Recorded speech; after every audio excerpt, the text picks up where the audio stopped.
To this point in his NFL career, has Kenny Pickett earned the right to be the Pittsburgh Steelers starting quarterback in 2024? We'll be discussing that on today's edition of Steelers Talk. Also, I'll be talking about whether or not Mitchell Trubisky should be the one to start for the Steelers on Thursday Night Football, or if it should be Mason Rudolph. And then also, I'm going to lay out the updated Steelers playoff path here for the black and gold. What needs to happen for the Pittsburgh Steelers to make the 2023 NFL postseason. But before we get into the meat and potatoes of today's show, go ahead and click that subscribe button for me. Right now, we got breaking news coverage here on the channel whenever the Steelers make a big move. Just yesterday, they signed quarterback Trace McSorley to their practice squad. The video absolutely went crazy, so thank you to everybody that watched yesterday's video. But every time the Steelers make a move this offseason, when they hire their offensive coordinator for the future, when they make every draft pick, every time they make a signing this offseason, we're going to have you covered with a video. Also, free agency and the draft. In-depth videos just about every day this offseason, getting you guys ready for the NFL draft and NFL free agency. Also, we have weekly live shows, one on Wednesdays usually, and then also a watch party for every single Steelers game. And oh yeah, it's all 100% free, guys. Absolutely no risk. Click that subscribe button right now and join our family here at Steelers Talk. All right, now let's go first to Kenny Pickett. And the big question on every Steelers fan's mind right now is if Kenny Pickett is done for the season here for the Pittsburgh Steelers after getting that ankle procedure done on Monday morning. Has he done enough as a Pittsburgh Steeler through his first 2 years, right? 24 starts in. Has he done enough to prove that he should be the starting quarterback for the Pittsburgh Steelers heading into the 2024 season? Now, I'll give you guys the arguments for and against here. So let's start with the argument for keeping Kenny Pickett. And really, this argument comes straight down to Pickett was dragged down by Matt Canada, the former offensive coordinator. For the first 2 years of his career, the offensive play calling was terrible. They didn't set him up for success through his first 2 seasons. And Pickett should be given a shot to prove himself with a new offensive coordinator in 2024. And I absolutely sympathize with this perspective right here because I like Kenny Pickett, man. I like the kid. I think that he's a hard worker. I think he's a great locker room guy. I think he's got a little bit of moxie, too, to really show up in some of these clutch moments like he has throughout his the early start of his career. So I certainly sympathize with the people that say, let's give Kenny one more shot here. He was your first-round draft pick. Obviously, you believed in him then. Why not show some belief in him now going into his third NFL season? Then also something that's really good about Kenny Pickett's game, and this is legitimately something that's good about Kenny Pickett, is that he protects the football, man. His interception percentage this season, just at 1.3% this year. That's 6th in the National Football League among starters. That's a really, really good number. And then it's also at 0% since week 4. This guy has not thrown an interception in a very, very long time. He protects the football very well, which is a big reason why the Steelers are currently sitting at 7-5, despite the offensive production as a whole being down in the dumps. So let me know what you guys think down there in the comment section. Will Kenny Pickett be this Pittsburgh Steelers starting quarterback in 2024? Predict it for me down there for today's pinned comment. All you have to do is give me a yes or no down there in the comment section when YouTube throws you an ad break.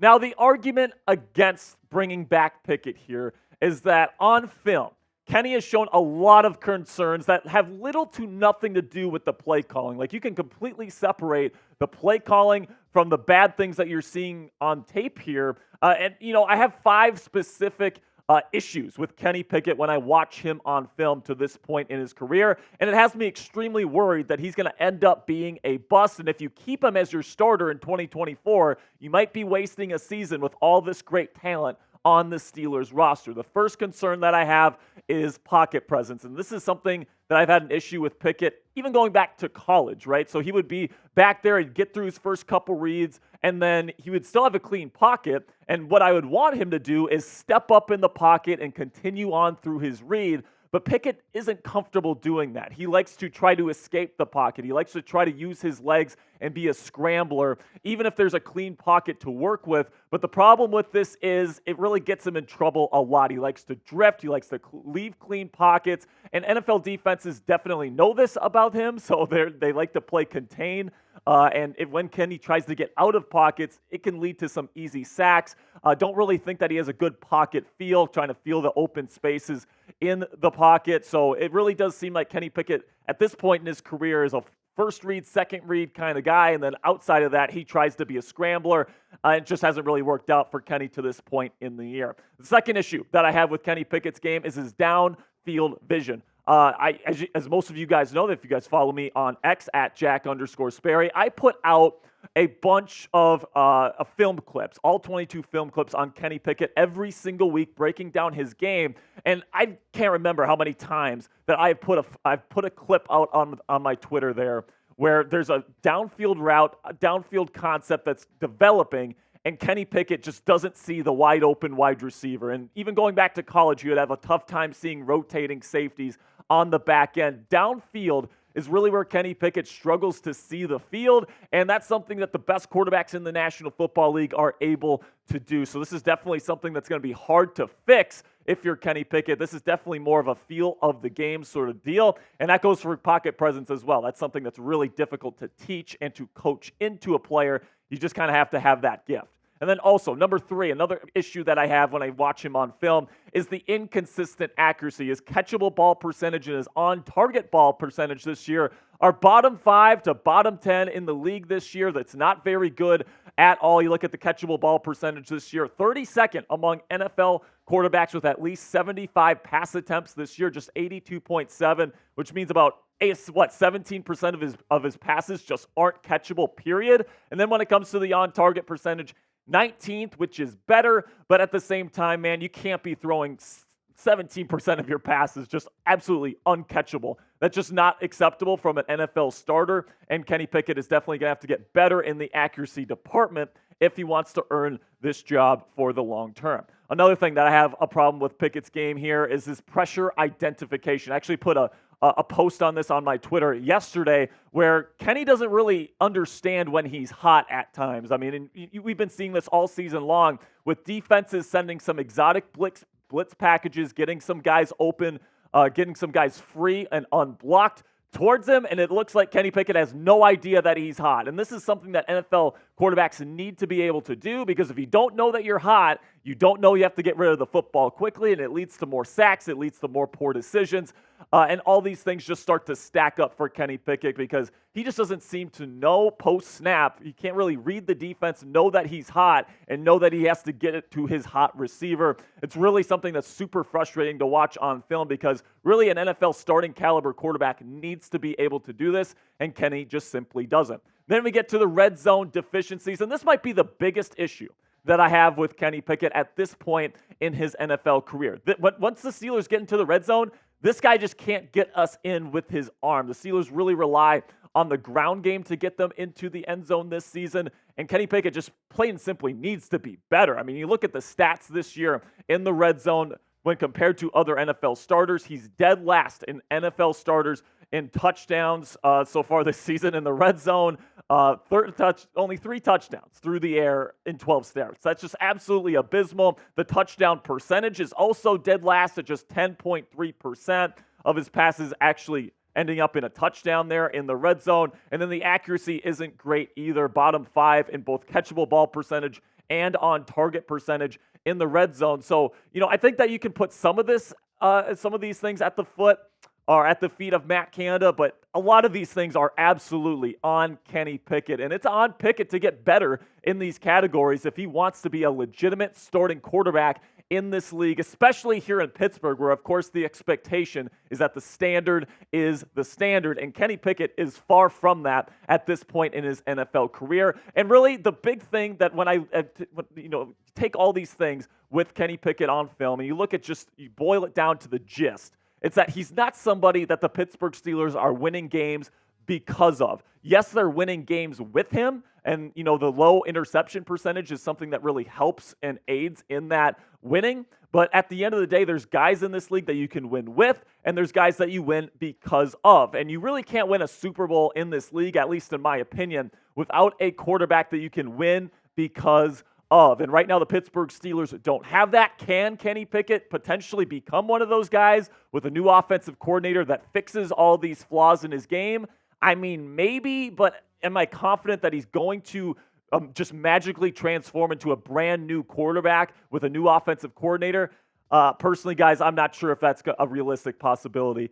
So my best guess here with the Pittsburgh Steelers is that they're going to keep him on the roster because, they spent a first-round draft pick in him, right? They believe in him, and I think they understand that Matt Canada was a terrible offensive play caller, and they want to give him at least one more shot to prove that he can get the job done, but they're not just going to make him the unquestioned starter next year. If I'd have to guess, I think they're going to go get like a Joshua Dobbs or a Jacoby Brissett or some, mid-level starter here, kind of like a bridge-type quarterback to bring in and compete with Pickett. Whoever is the best in the new offensive coordinator system is going to end up getting the job, and that's where I'm at right now with Kenny Pickett. So coming up here, I'm going to let you know why Mitchell Trubisky should be the guy starting over Mason Rudolph here while Kenny Pickett is dealing with that ankle injury. But first, let's have a word from our sponsor here at PrizePicks. You can go to prizepicks.com/CLNS and use our code CLNS for a first deposit match up to $100 today. If you want to spice up your game days this NFL season,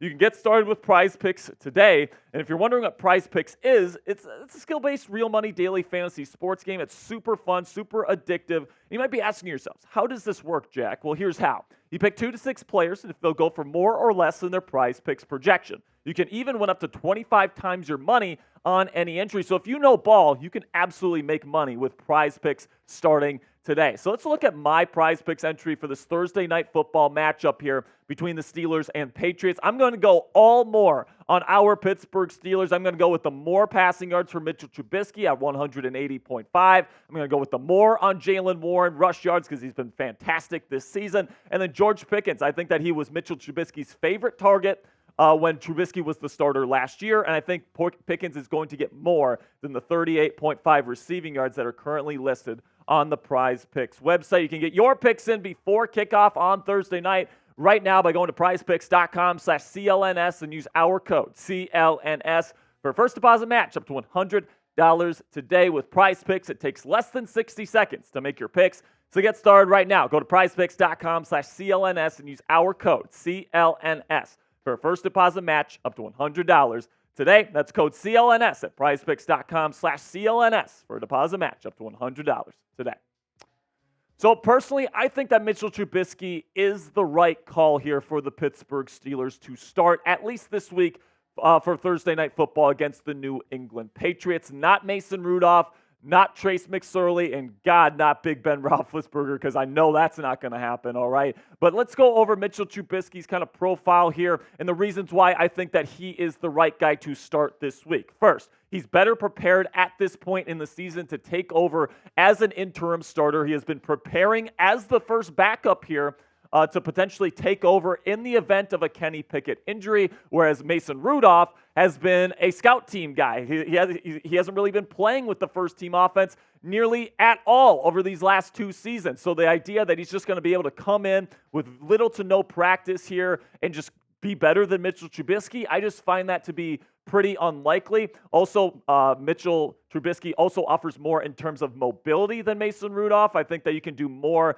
from a bootleg perspective here. You can do more stuff with Mitchell Trubisky is what I'm trying to say than a Mason Rudolph. And I'm really not sure that Rudolph is the better QB of the two. Now, it's certainly possible. Mitch hasn't been like lighting it up or anything like that throughout his NFL career. But if you compare the two guys' career averages here, Mitchell Trubisky does look like the better quarterback to this point in their careers. He's got the higher completion percentage, more yards per attempt, a higher touchdown, a slightly lower touchdown percentage, but he also has the lower interception percentage, and he has a higher quarterback rating to this point in the year. But the numbers aren't really all that too far off. Mason Rudolph has been a pretty decent backup, I would say, to this point in the year, but he's been a backup, all right? It's not like he's a starting capable player in the National Football League to this point. But, I want to show you guys another graphic here, which kind of puts things into perspective because Trubisky hasn't been a Steeler his entire career like Rudolph has, right? But we look at Trubisky over the last 2 years since he's been here in Pittsburgh,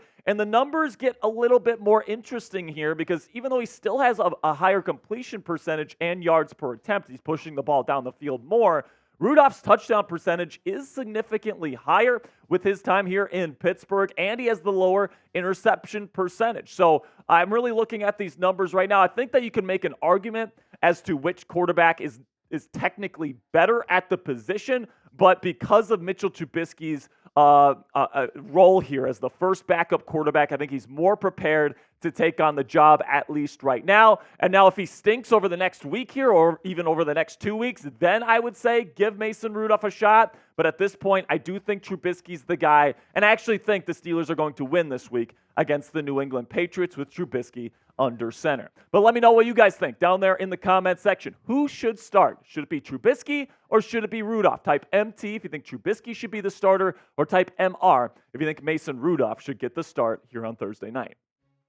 Now let's go over kind of the updated playoff path for the Pittsburgh Steelers here in 2023. Of course, you lose last week to the Arizona Cardinals, but you hang on to the number 5 spot in the AFC playoff picture with a record of 7-5. It's kind of crazy that you're just one game behind the Kansas City Chiefs and the Jacksonville Jaguars at this point in the year, if you ask me. I think that the Steelers have been massive overachievers this year, so I'm not giving up on the Pittsburgh Steelers just yet, but a takeaway that I had from last week is that it's officially go time here in Pittsburgh. You got the Houston Texans coming up. You've got the Buffalo Bills coming up the standings here. You got some really talented teams in the AFC playoff picture that are probably going to start winning some of these games down the stretch. If you're the Steelers, you also have to win games here if you want to be a playoff team here in 2023. So right now, the Steelers playoff odds sit at 52%.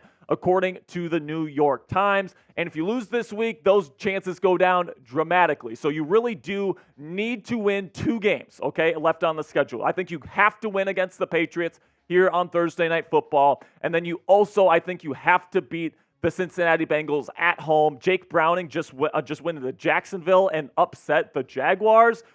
Granted, Trevor Lawrence got hurt late in that football game, but Browning put up over 300 yards passing. So I don't think that one is a simple chalk it up as a W win anymore. But I definitely think the Steelers, their road to 10-7 here, I think has to include a win over the Bengals at home. And if you can get 2 wins in those 2 games, that leaves these 3 games left: the Colts, Seattle, and the Ravens, all on the road. If you can win one of these games, along with those 2 other games that I think are must wins, then you get to 10-7, and it pretty much guarantees you a spot as an AFC wildcard team. So will the Steelers get one of these wins here against the Colts, Seahawks, or Ravens? I think all 3 of these games will be tough, but I'll tell you guys this right now. If the season comes down to Week 18 versus the Ravens, I think the Steelers pull out the W and make the NFL playoffs. Now let me know what you guys think down there in the comment section. Will the Steelers make the playoffs here in 2023? Type P if you think they make it, or type N if you don't. For me personally, I have hope. I think the Steelers will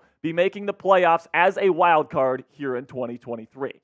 Now, before I go, I do have some final news items that I want to discuss with you guys. And the first one is something that's been kind of silly, I think, over the last couple of days. There's been a lot of outrage from last Sunday where Deontay Johnson scored the lone touchdown for the Steelers, and he throws the ball up and he pretends to shoot it, and he's down by 2 touchdowns. It's a bad look, all right? The DJ celebration was absolutely dumb, but I also think that the level of outrage on Twitter is also kind of dumb. Seriously, this is the thing that we're concerned about when we couldn't get 11 players on the field, when we had multiple illegal procedure penalties on the offense. Seriously, there's bigger fish to fry here than Deontay Johnson doing a stupid celebration down 14 points. So that's just where I come down on it. I think both the outrage is dumb and the celebration is dumb, but I think we should be focusing on stuff that actually happens on the football field. That's just my opinion. And then also, TJ Watt complained post-game here on Sunday that the NFL is discriminating against him, saying that he gets held on just about every single play, and it almost never gets penalized. This is what TJ had to say on Sunday after the loss. The NFL has something going against me, so I don't want to talk any more negatively towards that.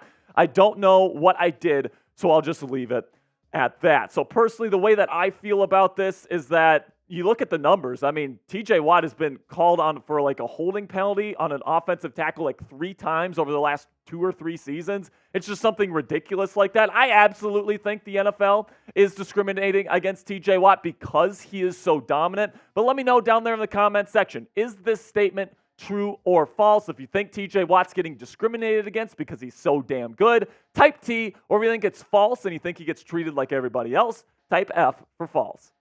That'll be it for today's show, Steelers fans. Thank you so much for sticking around to the very end with me. Make sure you click that subscribe button if you're interested in more Steelers news and rumors coverage throughout this week. And don't forget, we're going to be having our live watch party on Thursday night. Crucial game against the Steelers. It's going to be color rush jerseys. It's going to be at Acrisure. It's going to be an electric day and an electric night. So make sure you click that subscribe button, turn on your notifications so you never miss any of our live watch parties this year.